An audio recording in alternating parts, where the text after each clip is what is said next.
put those pieces in there like you would normally. Sorry, David. Like that. That's good.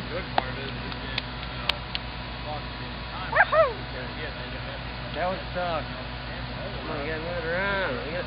There we go. We did good. There we go. Good job, guys. Go ahead and drop it on there then. Right. My first number in my phone. Finally. Yeah. Look, alright, here you go. I know that. Significant for... I'm Michael Benjamin. I'm one of the Assistant Scoutmasters of Troop 950.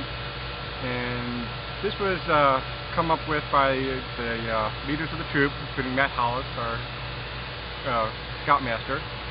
And basically, the significance of this is to help promote, having the eagles nest in the area, and giving them some place to, have their young and thrive better. So, our Scoutmaster looked up designs on the web and made a few changes to improve it, and print them off, and we built several of these, and I think all the boys helped on it, and they did a real good job.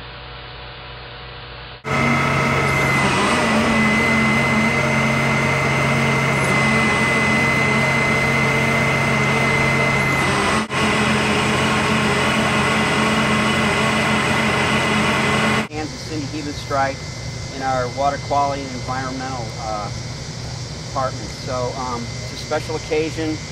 We also want to say thanks to the Boy Scouts, Troop 950 and Matt Hollis for that. Because of this watershed and protecting it, the World Bird Sanctuary is heavily involved in birds of prey and other birds, and the watershed is critical to them because so many of those birds live along this watershed. Small factory of some kind. Soaked from here down entirely.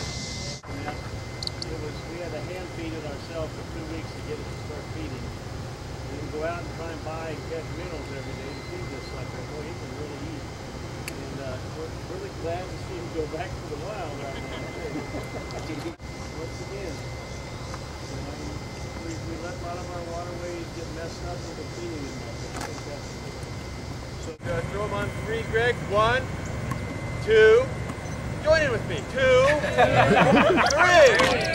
Yeah! Get up, buddy. Get up. Get up. get along great with him. You can hold them out like I am right now. And then I'll just They're nice guys, great blues, because their neck is stretched forward. Hold them as a ball. There you go. They're going to get, somebody's going to get hammered when you release Emily, them. you got the, Yep. That's why we have an intern program. We're going to put a band on his leg, too.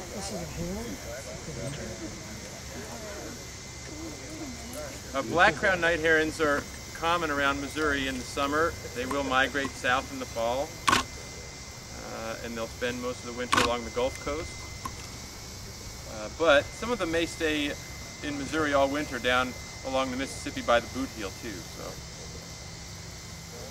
I've seen more and more herons lately, but the rookeries are still way down, about 40% less than we used to have.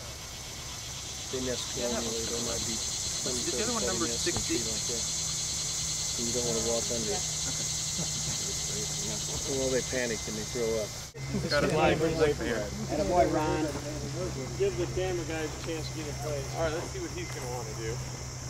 How are you going to do it? Yeah, we're going this way. Give him a gentle, okay, you got the 3 count this time, people? All right. 1, 2, 3. Get up, get up, get up. All right. That's okay.